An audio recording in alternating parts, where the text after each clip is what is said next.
And I don't know exactly what they were thinking. I mean, maybe at the time, you know, they had some reason to try this, but in the public, they were just basically saying, you know, airplane technology in a car and or fighter jet technology, which sounds like, wow, you're really getting an advanced car. Right. And I also heard little comments like, because in the 80s and the 90s, a lot of video games were played with joysticks. Look, we're bringing up all these children. They're used to joysticks. You know, it'll be easier for them to drive. Right.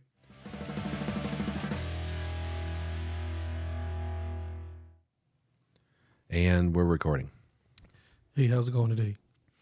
It's good. So the other day I was watching a video on YouTube about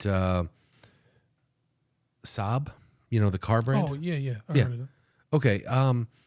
Well, are you familiar with the fact that they also make aircraft? Or at least they did make aircraft? No, I had no idea about that. Yeah. So Saab's actually kind of known for making aircraft. They made military aircraft, and they actually have a long history of it. And in the 90s, you know, they were selling their cars, and how do I say this? Saab is just kind of a weird brand. It's not bad. It's not. I'm not saying anything bad about them. I'm just saying that they're quirky. Okay. And it takes a particular type of person to be into a Saab. I mean, for a while, and again, not a bad thing. I wanted a Saab for a while. They were fast. They were sporty. They had a lot of good features, but they're a little different. They take a special type of person to want one. Architects and engineers, I think, mostly. But in the 90s, in 93, they actually had a very popular car called the Saab 9000. Okay. And the Saab 9000 was, you know, just a mid-sized car. It was a decent-sized car, a decent power, nothing wrong with it. But they decided to make a prototype out of one of their 9000s and use a little airplane technology. Okay. So what they did was they removed the steering wheel and they replaced it with a joystick, like you'd see like a fighter jet would have. Oh, okay. Wow. So your arm would sit on the armrest and it would hold a joystick. Yeah. Which I guess, you know, looking back, you know, hindsight is always 2020, but it just seems like a terrible idea. Yeah. And I don't know exactly what they were thinking. I mean, maybe at the time, you know, they had some reason to try this, but in the public, they were just basically saying, you know, airplane technology in a car and or fighter jet technology, which sounds like, wow, you're really getting an advanced car. Right. And I also heard little comments like, because in the 80s and the 90s, a lot of video games were played with joysticks. Look, we're bringing up all these children. They're used to joysticks. You know, it'll be easier for them to drive. Right. But if you just think about the simple mechanics of driving, like when you go to parallel park, when you're backing the car up, your steering wheel maybe will rotate 2.5 times one direction to get the wheels all the way over. And then, you know, all the way in the other direction. So that could be, you know, 3 or 4 times all the way. And if you think about that like a joystick, you're driving it with one hand. So it's not going to rotate all the way around. Yeah. So your movements will only go like 180. So where the steering wheel may go, you know, 2 full rotations or more, this wouldn't even do a full rotation. So as you brought it up to speed, people noticed it was kind of touchy to drive. So I don't know. I saw this. I kind of wanted to talk about like weird inventions and like where things have come from and what was weird at the time that would seem normal now, or maybe what was normal then and seems weird now. But I was also thinking, is there a way to correct this? Like maybe they were just way ahead of their time. There are some cars out there that are more like drive-by-wire systems where they can have a variable, I think they call it like a variable geometry steering or a variable, steering. I'm not sure what the correct term is, but it basically means when you're at slow speeds and you move the wheel, it moves the front wheels a lot. And then when you're at speed, like highway speeds, when you move the wheel, it barely moves the front wheels.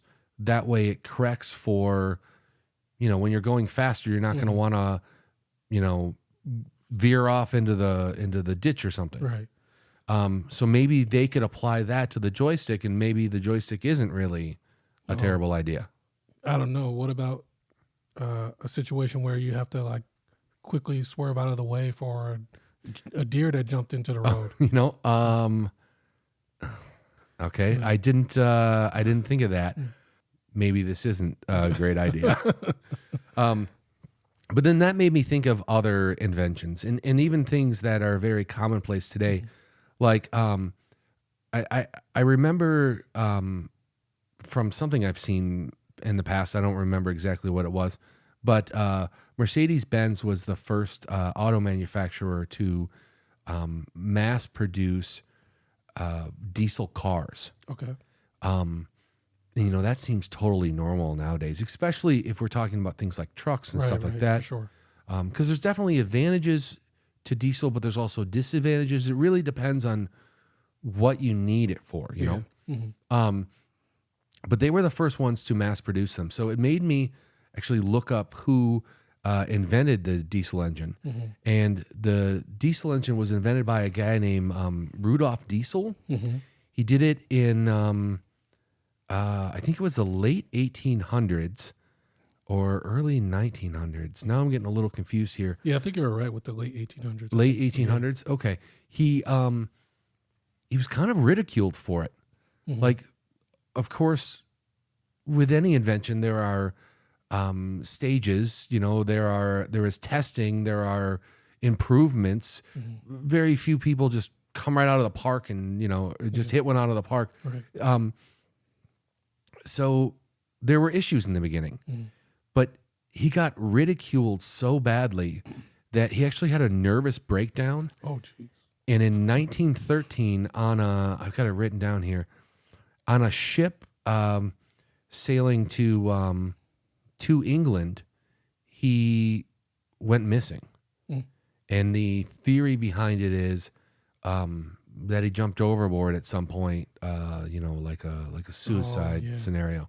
Sorry to bring us down this early into the podcast, but then Mercedes-Benz, they started back in 1936 producing cars that ran on diesel, and they still do it today. Oh, yeah.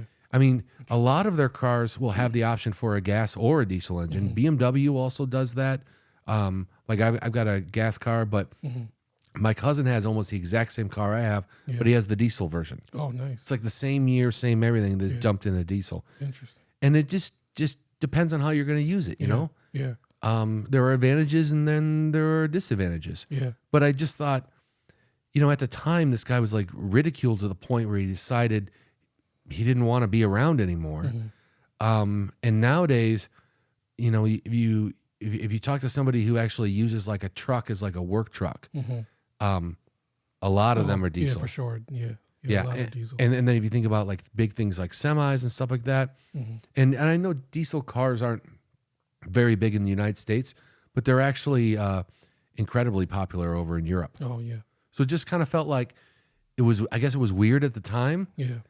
But nowadays it's just a normal thing. Yeah. Would you ever have a diesel vehicle? Is it diesel or diesel? You know what? That's a good question. I don't know. I think it's diesel. Yeah. I'm saying diesel though, aren't I? No, I think you were saying. Is it water or water? Oh, yeah. I'm sure it's probably water. Yeah.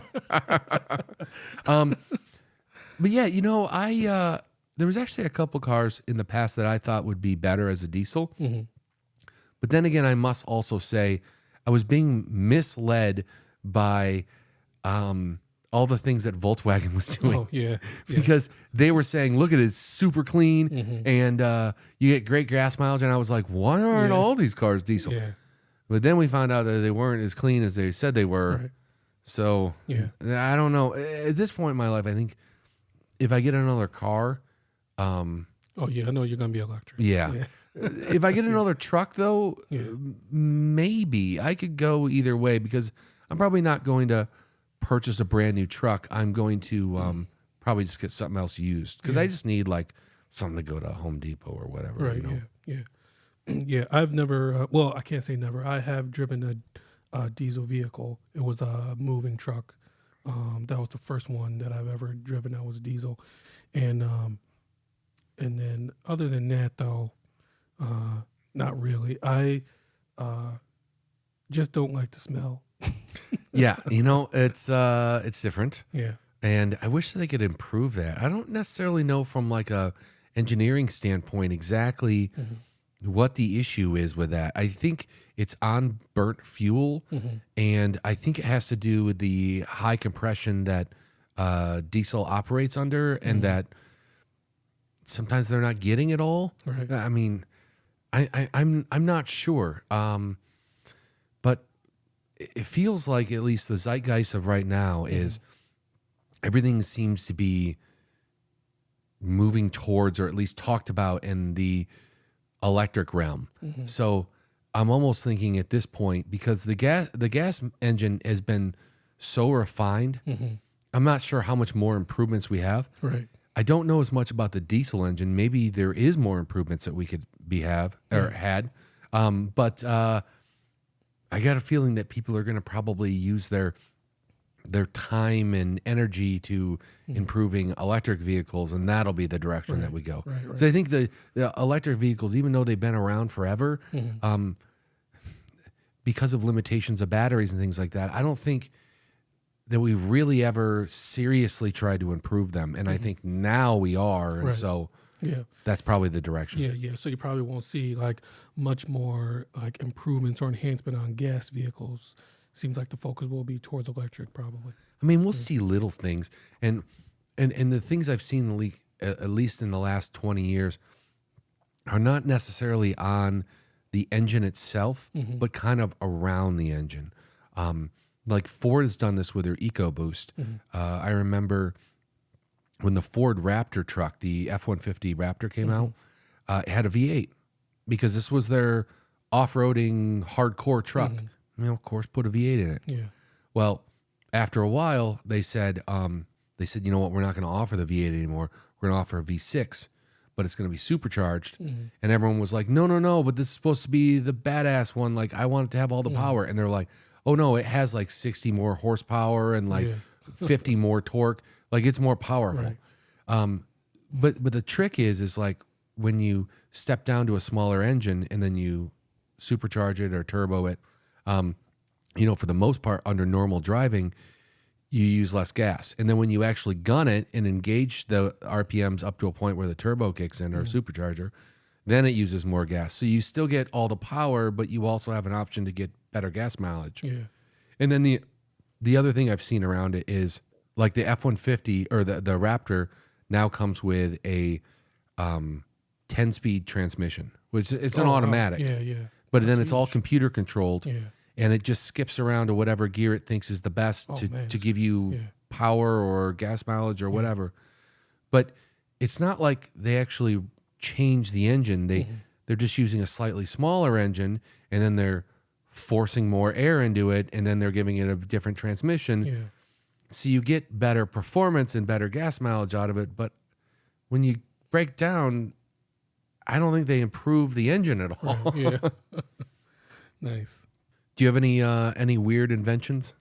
Yeah, I do, and I think this is a pretty interesting topic because, you know, like I'm not an engineer or anything, but you know, as a consumer, Sure. you know, you kind of notice those things, and you know, probably quick to, you know, like judge something like, oh, that's not going to work, or you know, just you know, Or that looks stupid or something. Yeah, right. You know, when in yourself, you haven't put in any time or energy into, you know, that type of an invention or you know, right. you know. So actually, since we were talking about like, you know, older cars and things, one thing that I did know is that in like 1937 or in the 30s, there was a gentleman who created a fifth wheel for vehicles to assist with like parallel parking. Okay. His name was Brooks Walker, and there was like a wheel that was on the back of the vehicle, kind of like in the opposite direction of the wheels. Okay. So like it would be mounted to like where a trailer hitch is now. Yeah, Kind of it's thing. about that, right? Okay. Okay. Right. And then so it would, well, or maybe like towards the trunk. So it would Okay. like lower You know, a down. lot of old cars used to have a spare tire Right, back there. right, exactly. Okay. Right. Okay. So it would lower down, kind of like push the back wheels up off the ground just a little bit, Oh, and okay. then assist with parallel parking. But it didn't go over very well. That's So, interesting. Yeah, I think he got patented for it and everything, but it didn't do very well. Like it wasn't very popular.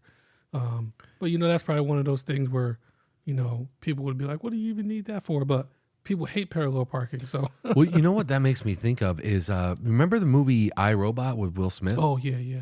So he had in the movie he drives an Audi prototype car. And if you remember the wheels on there, they weren't normal wheels, they were balls. Yeah.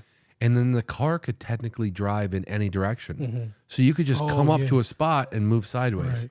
Yeah. Or in the movie, he got out of the car and then the car drove over to like this robot that grabbed it and put it up on the wall. Yeah.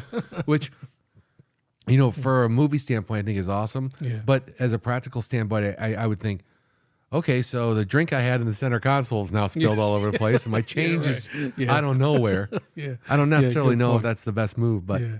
so hey, just thinking about other car stuff, or weird inventions, I should say.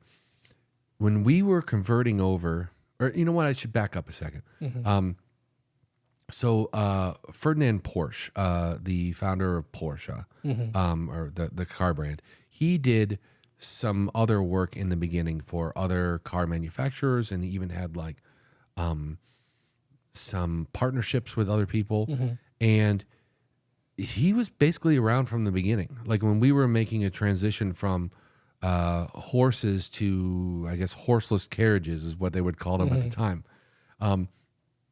He actually invented the electric hub motor. Well, he didn't invent it himself. He was the first one to use it, though, like in a production way. And for anyone out there that's not familiar, a hub motor is just, it's literally just if you put the electric motor in the wheel, like where you'd find your brakes and things like that, if you put it there. A lot of electric bikes run this way now. Some electric cars run this way. I believe Rivian is hub motors. But his idea was you could take a carriage that's normally drawn by horses and you just remove the part that connects to the horses.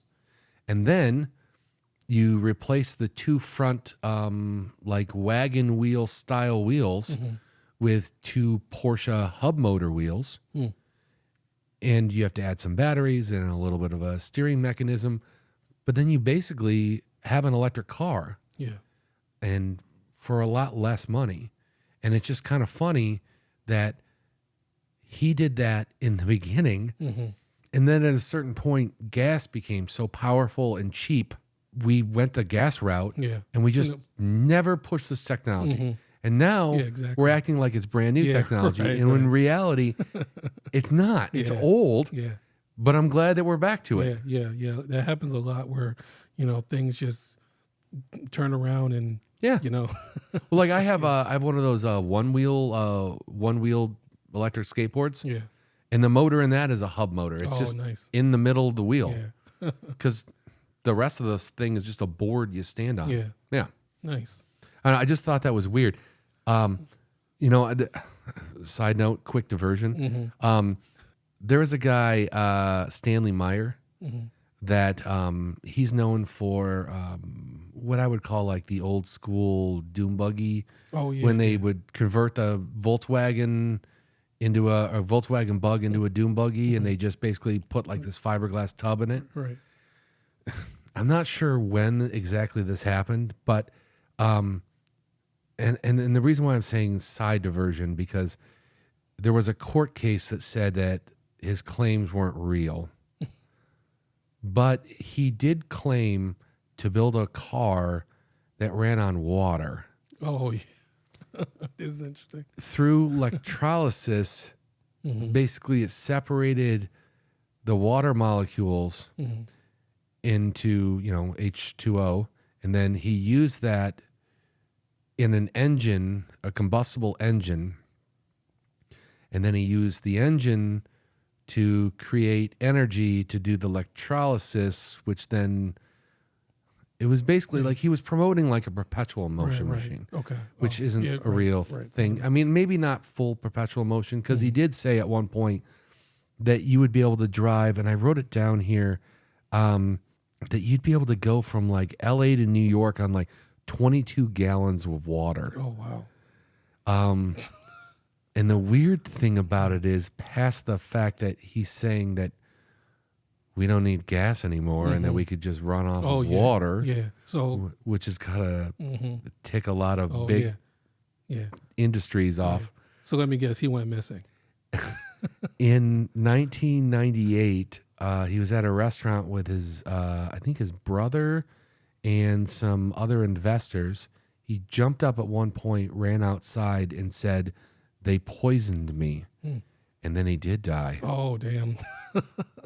Whoever does the autopsy said that he died of an aneurysm. Oh. So yeah, but still, I mean, I'm sure that there's some chemicals. It could be poison. Yeah. There isn't any proof of that, but it was just weird that he said he had this car that ran off of water. Yeah. And his prototype car, of course, was like a dune buggy style, because that's what he had. That's what he's into. Yeah.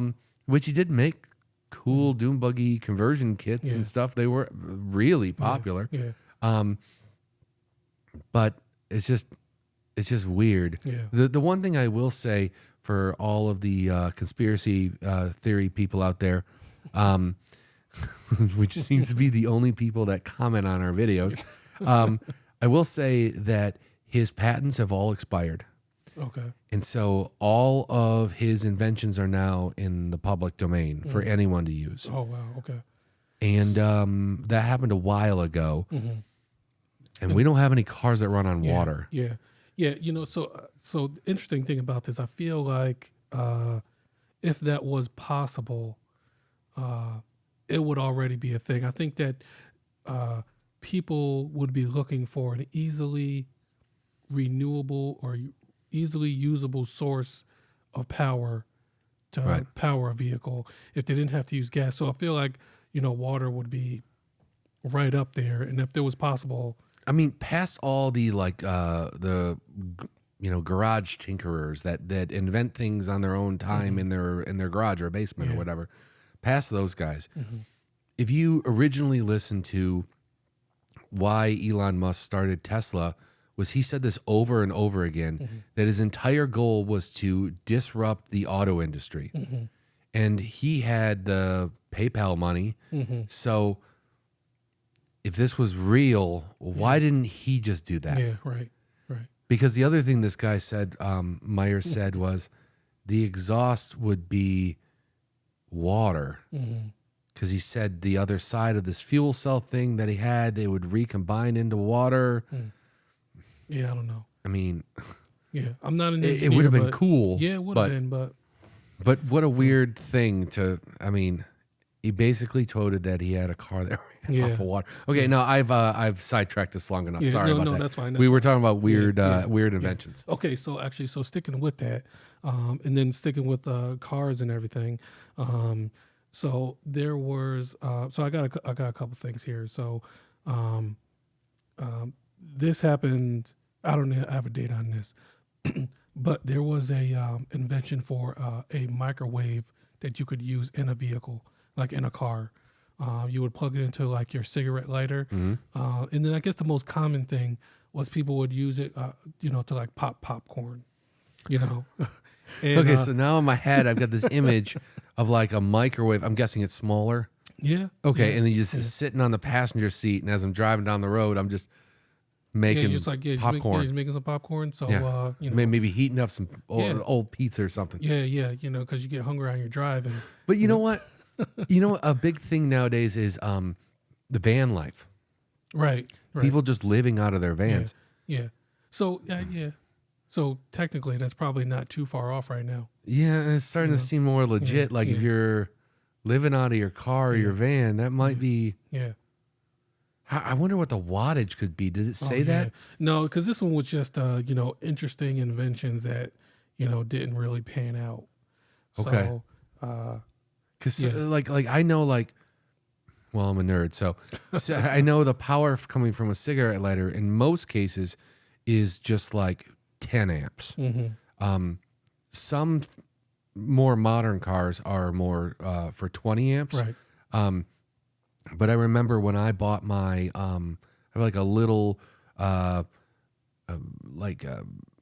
do you call it, air compressor in my trunk that I can just plug into my cigarette lighter, and I wanted to get the best one I could get, and they said, well, it's only for 20 amp circuits, and so I actually had to look up in my car manual, and then I went and I checked the fuse, and it was 20 amps. Yeah. But then one of my friends wanted to buy one, and she has like a Nissan, and I said, well, did you check before you bought it? And she was like, no, I just bought it, and I'm like, well, you better check. And she goes, well, can you look and tell me if I can use it or if it's going to blow the fuse?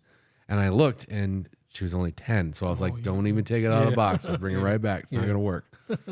But I'm just thinking microwaves are a very high wattage. Yeah. So, maybe popcorn is the only. I don't even know. That might even be too much.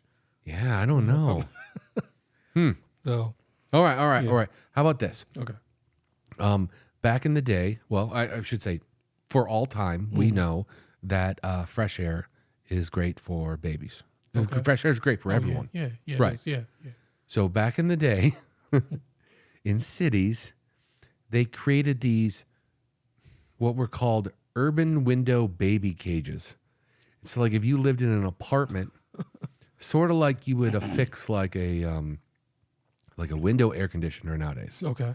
You affix this to the window, and you put a blanket and stuff in there, and then around the outside and the outside walls and the top would just be like a wire mesh. So your kid would be on the side of a building, but they would be getting fresh air. Yeah. But they could be like 6-7 floors up. Oh yeah. Yeah. This is terrifying. Yeah. I mean, just if this thing fails at all, Yeah. you've killed someone. Oh, for sure. Yeah. And I'm sure that in bigger cities, that probably was a popular thing. I mean, you think about, like you said, those, 6 or 7 story buildings or even higher. I think they did it quite often. Oh my goodness. Which I just thought, at the time, they were evidently like, well, I want a healthy kid. Yeah. I mean, everyone does. Yeah. But you don't suspend them off the side of a building. Yeah, that's crazy. You could just open the window and just, or I don't know, put the crib up next to the window or something. Yeah. How hard is that? Yeah. Just move the crib and open the window. That is terrifying. I'm sure there had to be some accidents. I don't even want to think about that. Yeah. Even if they made one as an adult, like they have got some really tall buildings now have that like glass area you can walk out on. I'm like, no, why would I do that? Yeah. Yeah. Oh man. I mean, I'm sure those are completely safe because the safety standards now are way different from before. True. Yeah, very true. Yeah. But I'm still like, why? I wonder what's the upside? Yeah, I wonder if somebody revamped this invention and brought it out today. How it will go over. I have no idea. Yeah. Okay, so going back to cars. Okay. There was a which is this is strange too, because I can see this being popular today, and I'm sure that there's another invention. But there was a invention for a fold-up tray in a vehicle, like right off of the steering wheel. So you could just like fold it down. It doesn't sit on your lap. It's just kind of like suspended on the bottom of the steering wheel. And then you can like eat your meal. You have your McDonald's here. Now, wait, are you picking this as like weird because you can't drive and use it? Is that the angle you're looking at it well, from? this one, this one was, I don't know if you should be able to drive with this. Well, no, I'm just thinking like, I mean, I live alone. So the deal is a lot of times, like if I'm out and about and I don't want to make lunch, I just go through a drive-through somewhere. Yeah. And that means that most of the time I don't want to go in because I'd rather just sit in the car and eat by myself than go in. And I'm kind of thinking it'd be kind of nice because right now I kind of put it on my lap or I balance it in one hand and eat with the other or something. Who needs a tray? You don't need a tray for that. Well, You just no, you don't think it would be nice? I mean, nah. All right. It's just too bulky in the way. You can just. But you said it folds up. You got a cup holder, Cup Yeah, holder that's right. You already have a cup holder. You can't have a tray? Yeah, no, you don't need a tray. You just got a spot for the drink, not for the burger. Yeah, whatever drips, it's fine. Gets on your shirt,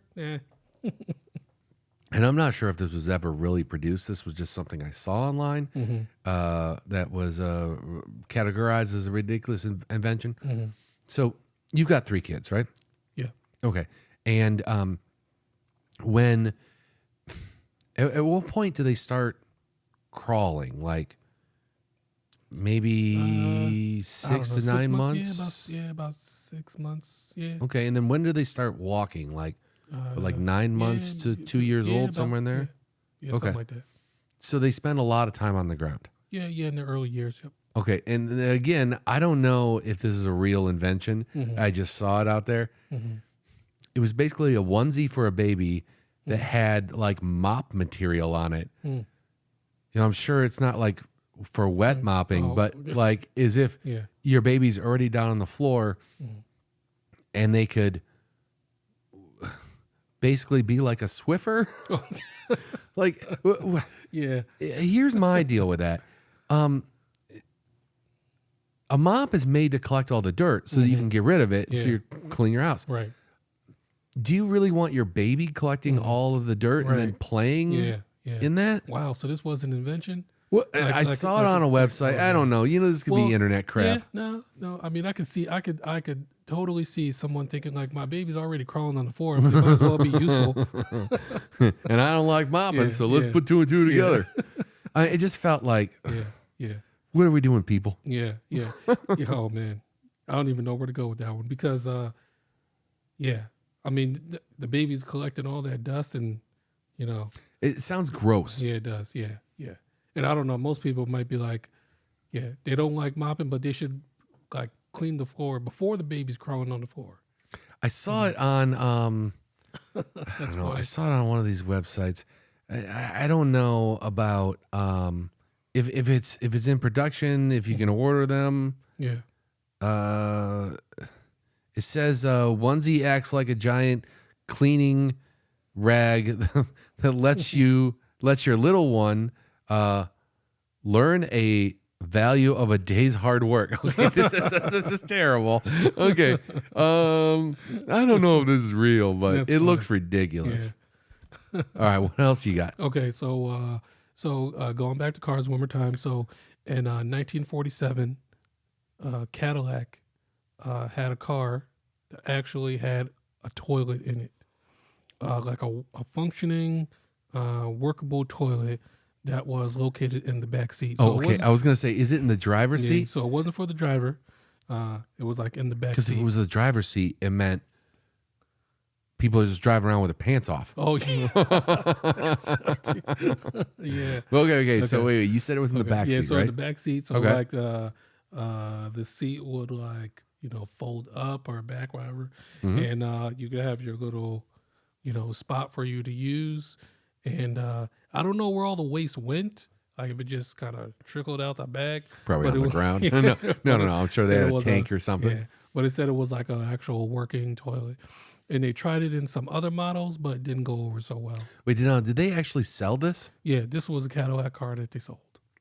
Yeah. But like I said, they tried it in some other vehicles and it didn't work so well. It was a disaster. And this is just a car, not a van. Yeah, just a car, not a van.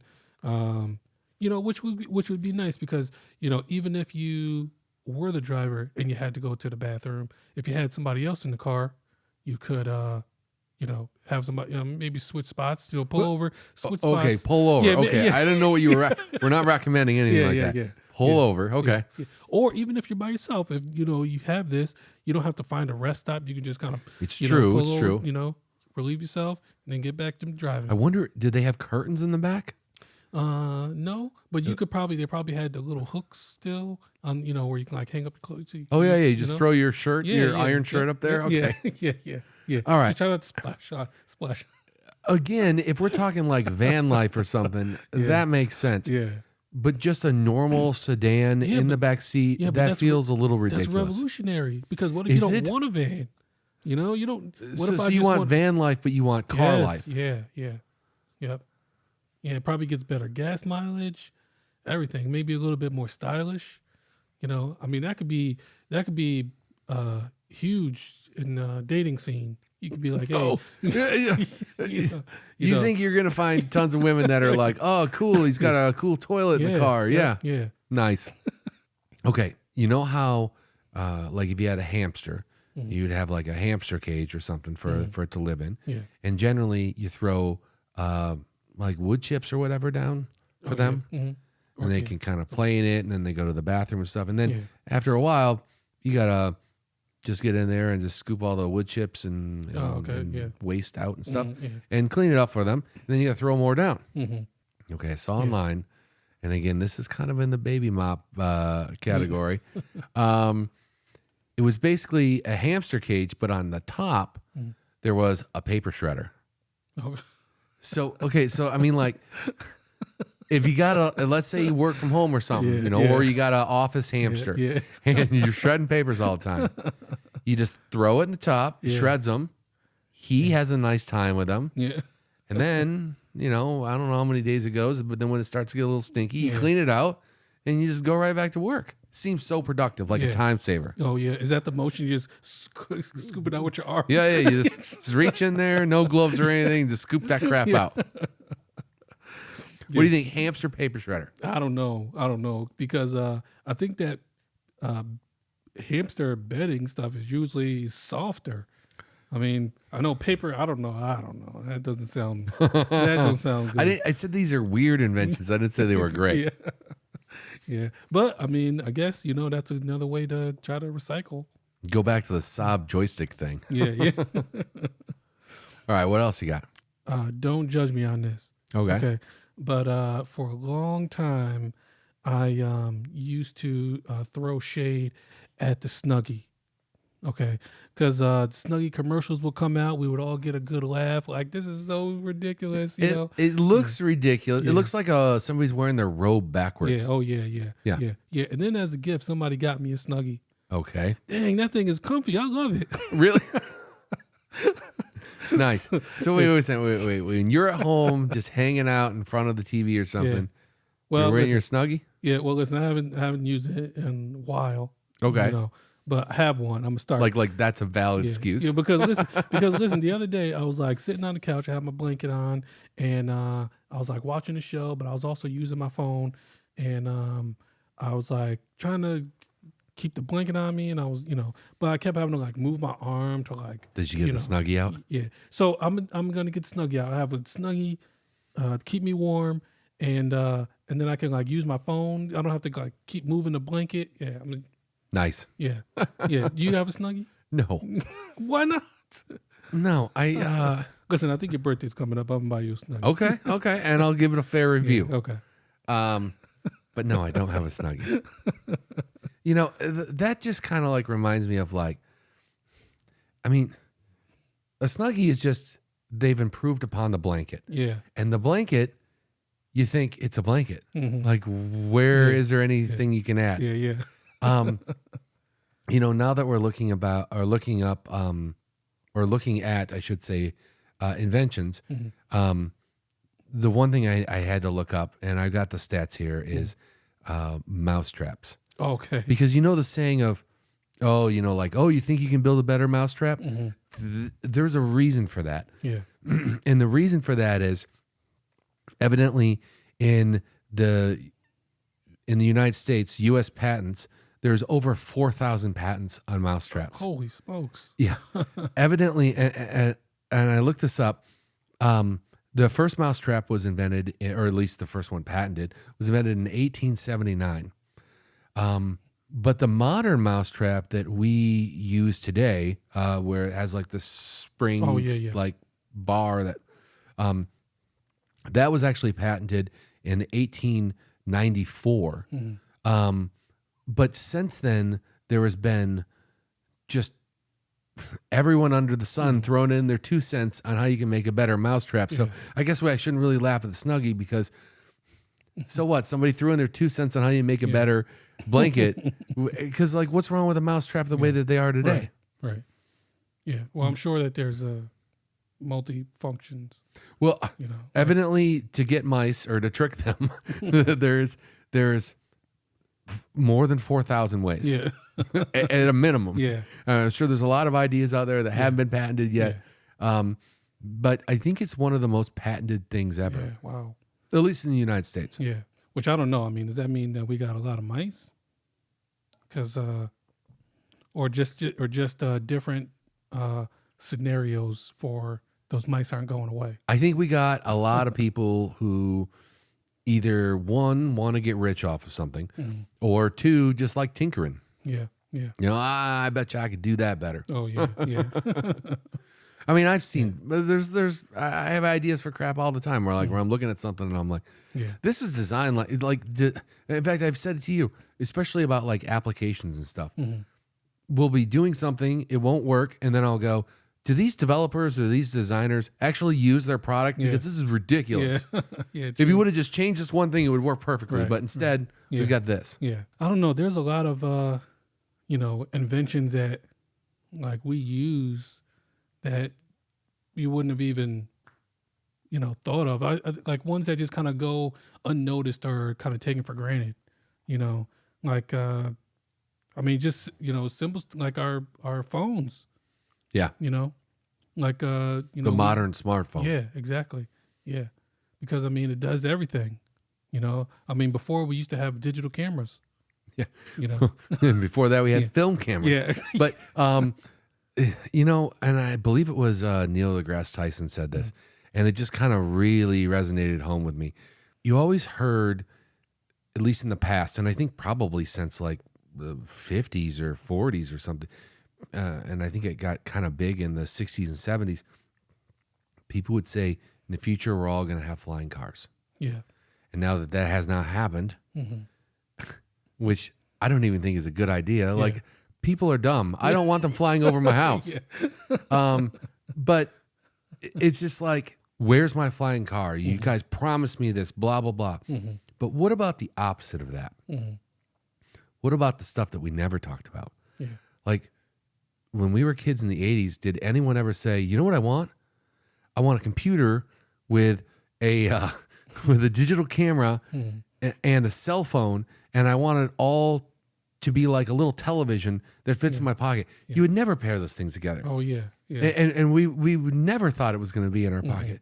It wasn't even until like the end of the 90s where we started having like Palm Pilots and stuff where people were like, you might be able to stick a phone in this. Yeah. Yep. And then it just snowballed from there. Yeah. I mean, now everyone has them. I mean, I remember when I was a kid, computers were for nerds. Yeah. And now everyone's got one in their pocket or on their wrist or something. Yeah, absolutely. And don't even realize it. We don't even realize, I mean. And they can't put them down. Yeah. Yeah, true. Yeah. And it just felt like, I mean, I'm sure to a couple people, they knew it was going to happen. And definitely as we got closer to it, it felt like the next logical step. Right. Like, I remember flip phones, and at some point, some of them had little cameras in it. And just thought, okay, that makes sense. Yeah. But from the 80s, I wasn't thinking about any of that. Yeah. Yeah. It's a huge leap. And that would have sounded awesome to me. Yeah. Yeah. I mean, you can do everything. You can even, just watching TV or talking to somebody overseas. I mean, in the morning, while I'm indisposed, I often play a video game while watching YouTube videos at the same time. So the YouTube video is up in the corner, and then I'm playing some Boom Beach at the bottom. Yeah. So listen, you're taking advantage of like multiple inventions in one, because that picture-in-picture used to be a big deal on TVs. Yeah. Or it's multitasking. Yeah. Yeah. We were talking before, weren't you telling us, or weren't you telling me about, it was like a machine that made what was it? Breakfast or something? Oh, I was saying the breakfast machine. Yeah. So there's a toaster that like will take your selfie and put it on your toast. That's right. Yeah. I wonder how it does that, because it's not like the toaster takes a selfie. Yeah. You take a selfie. Yeah, and you put the image. Yes, yeah. How does it do it with a laser or something? Or I don't know, man. But see, I just don't see, like, I understand that we have like a I don't know, we have like, panini maker, whatever. Yeah. And it's, shaped like Mickey Mouse or some other character. So you like making your ham and cheese panini, you got like Mickey Mouse face. But why would you need a selfie of, like, because you're just going to eat the toast? That, I don't know. It just seems a little much. that is a little weird. There's a YouTube creator called Tyler Tube, and he does a lot of reviews of things. Yeah. And he did a review of a waffle maker that worked in the toaster, which I thought was interesting. It was like a silicone mold that you put in the toaster, and you poured the waffle batter in there, and then you push the lever down, and the toaster made a waffle. Okay. I don't know. The selfie it feels more like a gimmick. Yeah, right. And to be honest, the waffle toaster thing also kind of felt like a gimmick, because a waffle iron isn't much more than a toaster. I mean, okay, I'm sure you can get a real nice one. It's all expensive. But thinking of that, have you seen this? I believe it's like a Japanese toaster craze.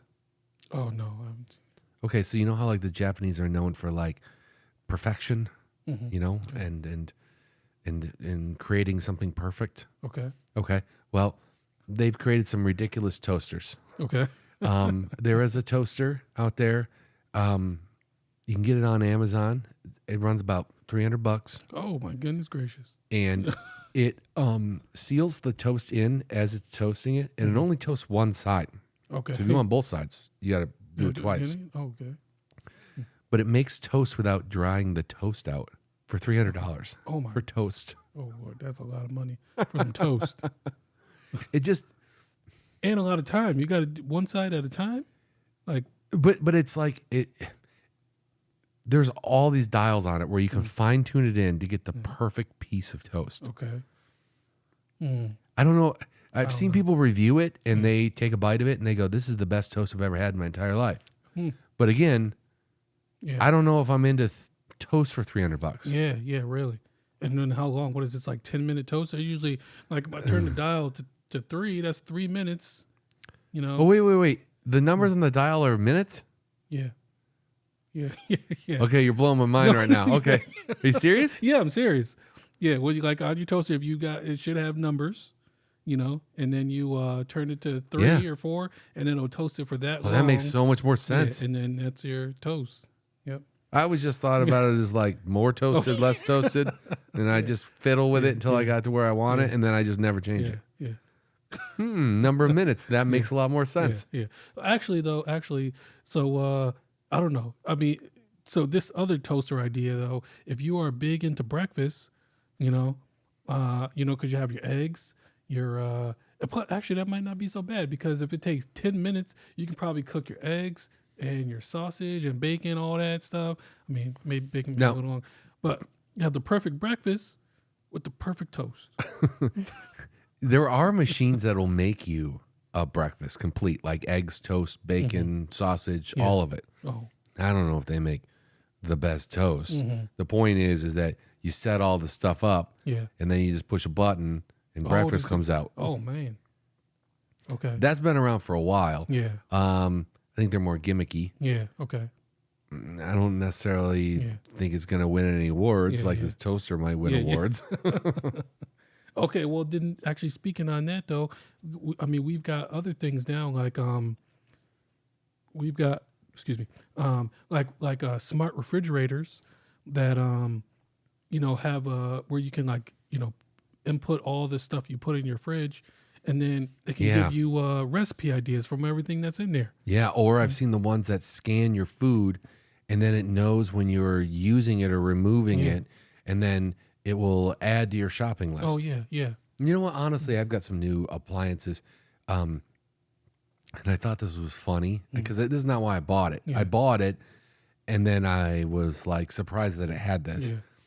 My, I guess you call it a range or a stove, or it's a stove oven combo in the United States, but the range has Wi-Fi, and it has an app. Oh, And I thought, yeah.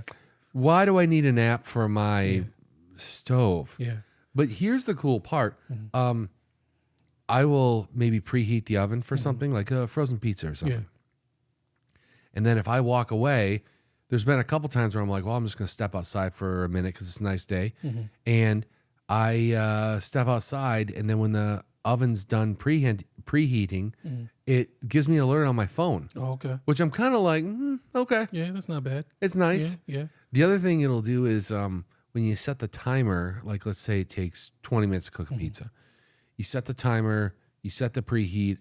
When you throw the pizza in, when you close the door, it starts the timer. And then there's no like, whoops, I left the pizza in there, like starting a fire. Like I've heard like people like coming home drunk, going to make a frozen pizza and then passing out. Nice. Yeah. So that's kind of a cool thing. Also, it'll alert your phone. Yeah. But I just thought, why does my stove have Wi-Fi? Yeah. Interesting. Yeah. Now, can you can it tell you if if you leave the oven on, or like what if you're cooking something in the oven and I don't know, you forget to turn it off? Is that a thing, or does it just turn off? I guess I don't know if it does that. I've just never just left it on to see if it would alert me. Yeah. Although this is even stupider. Because maybe you can turn it off from the phone. I have I got a new fridge at the same time, and my fridge also has Wi-Fi, and it basically just tells me on my phone if I've left the door open. Oh, now, yeah. Well, that's good. well, me being just the only one here, I don't leave the door open. Yeah. But I was thinking of it like from your standpoint, like the kids and stuff. You could be like in the other room, and then all of a sudden you get an alert on your phone. You're like, hey, do one of you kids leave the refrigerator door open? Go check it. Yeah. See, we've got some pretty some cool inventions going on already. But it just seems weird. And maybe in the future, all stoves will have Wi-Fi. Right. Yeah. I don't know. Yeah. If my fridge did something like scan stuff, I could understand why there's an app. Yeah. The fact that basically in the app there's a boost mode I can turn on, which I can also turn on from a button that's inside the fridge. Yeah.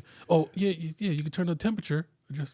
You can't actually adjust the temperature from the app, but you could turn the ice maker on and off. Okay. Which I don't know why you'd want to do that remotely. Yeah. And then the other part is that it alerts you when the door's open, which is like the only part that I'm like, okay, you know. Yeah. Not bad. Yeah. I mean, they also maybe could help. Well, I don't know. I'm getting into something else. Because what if you're getting robbed and somebody takes the fridge? I know that sounds crazy, ridiculous. Or what if the power goes out? Well, I don't think you can track it like you can track a phone. It doesn't have GPS on it. It's just okay. But what if like power goes out and you're not home? Like, you know, I don't know. Would alert? Well, then my internet would be out. Yeah, true. Okay, I don't know. I mean, technically, I have a generator and stuff, but Yeah, whatever. Yeah, okay. Hey, But still. okay. So, okay, that one's weird, but I got one final one for us here. Okay. Have you heard of airless tires? No. Well, wait. On a car? Well, in general, really. Oh, okay. But yeah, for a car or other things. No. Okay. Well, I had to look this up. I know that Michelin has been working on it. But it turns out that somebody in 1938, actually J.V. Martin, created what we're now calling an airless tire. He basically used wooden spokes with rubber around it. But I don't really think that translates into what's going on now. Michelin since 2005, and now more recently, I think Brigstone and Hennock are working on this too. But it's a tire rim combo. So they've removed the rim, and it's all built into to one thing. So the deal is like when you have a pneumatic tire, you know, the tire stretching and deforming when you hit things softens like the ride and allows the tire to deform slightly around when it makes contact with the surface of the road. It gives you better traction. So they have to find some way to like do that without a tube, without something to inflate. So these things actually look like how do I describe them? They're almost like rubber spokes, but there's a bunch of them in the tire. And at first they were saying, you know, hey, this would be great for everyday people because, you know, if you get a nail or something in your tire, it doesn't affect the tire at all. But the problem with this is if you do need a new tire, like you wore the tread out, right, you have to replace the tire and the rim. Yeah, wow, that's expensive. Which makes it makes these tires expensive. But a use for them is like, what about military use? Because it's not only if you can have a hole in the tire, like if somebody shot it or something like that. Past that, chunks of the tire can actually be missing, and the tungsten and the tire will still perform normally. But now on some road tests, especially at higher speeds, they don't perform as well as tires that have a tube that are inflated. So there's still some hurdles to overcome. But they have found their way into certain applications. John Deere, for their professional lawnmowers, are now using airless tires. Which, if you think about it, how fast is the lawnmower going? Okay, professional one will go a little faster than maybe your residential one. Right. But we're really talking like what, max of like 7 or 8 miles per hour? And you're on the lawn, so you know that it's a more forgiving environment. But then the flip side is sometimes things are hidden in the lawn. Sometimes you might run over a nail or something that you don't see that would be easier to see if it was on the road. And now it doesn't wear out. And plus, treads on those, you're not going highway speeds on concrete. You're looking for a lower performance area. But it's just interesting that right around the corner could be tires with no air in them. Yeah, I don't know. It sounds weird, right? It does, yeah. I mean, like how fast can these tires go? Because we got some speeders around here. People love doing like 70, 80, 90 miles per hour. Are these tires going to be able to accommodate that? Well, I mean, I feel like that was directed towards me. But see, that's part of the problem. The performance isn't as good in every scenario, at least every scenario that a tube tire or a inflatable tire would be. But they're working on it. It's interesting. I think the first time I saw it was back in like maybe 2007, 2008. There was they had made an announcement, and they basically put them on a four-wheeler, and they showed it, and the article or whatever that was about these new tires were saying, imagine an off-road vehicle that with a tire that couldn't pop. It couldn't leave you stranded somewhere. I mean, it's like a run flat on steroids that you can off-road with. Because even a run flat, you don't want to off-road with it. I mean, you're basically told to drive on the street, reduce your speed to below 50 miles per hour, and get someplace to replace that tire as fast as possible. But these things, you could lose chunks of the tire and it'd still be fine. But there's also downsides to it right now. True. But we'll see. It could be weird now and cool in the future.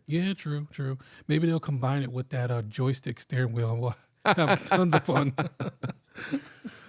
Well, if you guys can think of any weird inventions, we'd really like to hear it. We seem to only be getting comments when we say something negative about flat Earth, so it would be interesting just to get a comment about something positive, like a cool invention that was maybe weird then, or maybe it's weird now, or something. And if you've got some invention that you're working on, feel free to shout it out in the comments. Perfect. Well, you know what? I've also been getting a little bit of hate on saying goodbye to you at the end of each one of these. Yeah. So I was thinking we could do something different to end these. Okay. Like what? Like wubba dubba dub dub. Rick and Morty. Rick and Morty. What are you? What? Maybe we should just stick with goodbye. Yeah, I think so. All right, I'll talk to you later. All right. Bye.